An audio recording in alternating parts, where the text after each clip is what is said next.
মুখ বন্ধ করে থাকবেন না। চাইলে আল্লাহ খুশি হবে না, না চাইলে আল্লাহ বেজার হবেন। এই জন্য রাতে 2 রাকাত সালাত আদায় করে চাইতে হবে।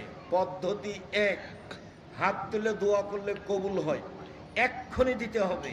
সেটা হলো এরকম, আর দাও মানে এরকম, এক্ষুনি দাও এটা হলো এইভাবে, আর দাও মানে এটা হলো এইভাবে।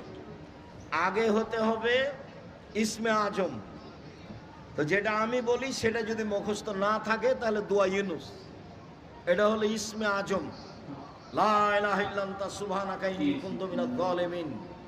দ্বিতীয় হলো দুরুদে ইব্রাহিম, অন্য দুরুদ নয়, দুরুদে ইব্রাহিম।